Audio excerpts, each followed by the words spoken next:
वर्ण चार होते हैं और वर्ण के मुताबिक कर्म करके यह मनुष्य संत महात्मा का पद प्राप्त कर लेता है। विराट पुरुष नारायण प्रभु, जिसे विष्णु कहते हैं, इनके मस्तक से ब्राह्मण का जन्म हुआ, भुजा से क्षत्रिय का जन्म हुआ और जंघा से वैश्य का जन्म हुआ और पैर से शूद्र का जन्म हुआ। ये शास्त्रों में वर्णन मिलता है। कोई भी पुराण उठा करके आप पढ़ेंगे, कोई भी शास्त्र उठा करके पढ़ेंगे तो उसमें लिखा हुआ पाया जाएगा। ब्राह्मण के क्या कर्म हैं? यज्ञ करना, यज्ञ कराना, दान लेना, दान देना, अध्ययन कराना, अध्ययन कराना, अध्यापन कराना, ये कर्म है। क्षत्रिय के क्या कर्म है? दान नहीं ले सकता है। दूसरा नंबर पर आते हैं क्षत्रिय, दान नहीं ले सकता है, बशर्ते सारा कर्म ब्राह्मण का करता है। तो ब्राह्मण के कर्म और क्षत्रिय के कर्म दोनों एक ही हैं। फर्क इतना ही कि ब्राह्मण के अलावा क्षत्रिय को दान लेने का अधिकार नहीं बना हुआ है। इसके बाद आता है वैश्य का नंबर। तो वैश्य के कर्म क्या हैं? वैश्य के कर्म हैं गोरक्षा, कृषि, व्यापार द्वारा अपनी जीविका चलाना। तीसरे नंबर पर आते हैं और चौथे नंबर पर आते हैं शूद्र। इनका कर्म क्या है बंधु? शूद्र कौन से कर्म करते हैं? तो शूद्र का कर्म है बंधु द्विजातियों की सेवा करना, बड़ों का सम्मान करना, अपने से उच्च लोगों को सम्मानित करना ही जो है शूद्र का कर्म माना गया है शास्त्रों के मुताबिक।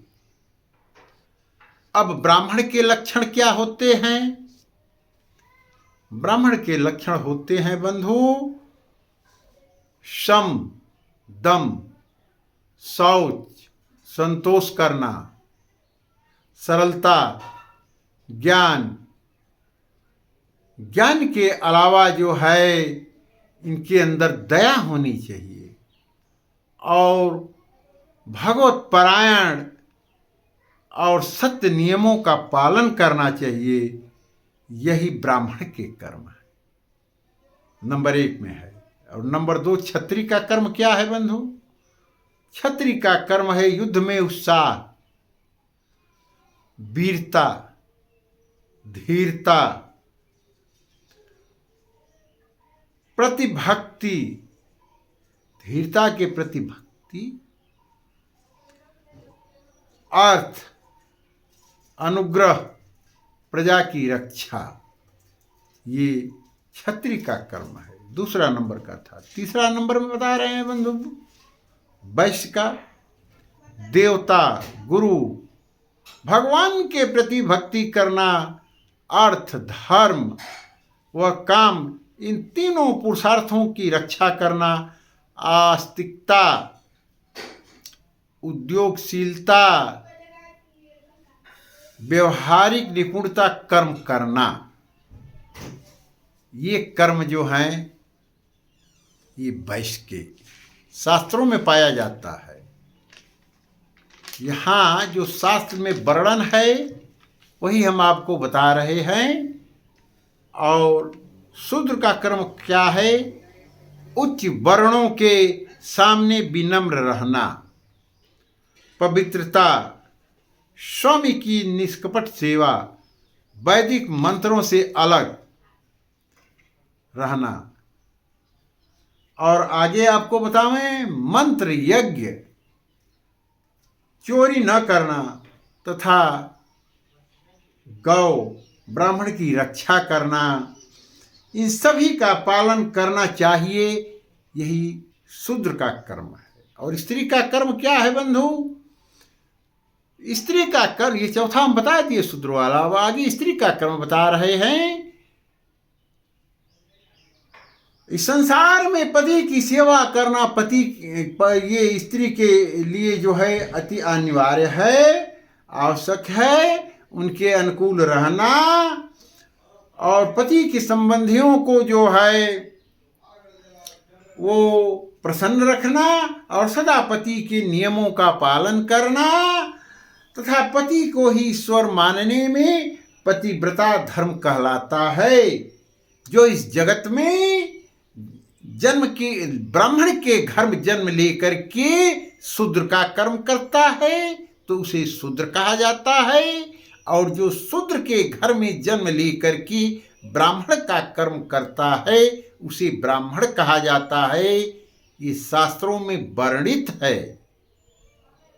शास्त्रों में वर्णित बातें हम आपको बता रहे हैं, जो शास्त्र में लिखा हुआ है। देखिए, कर्म के द्वारा ही विश्वामित्र क्षत्रिय होते हुए ब्राह्मण हो गए।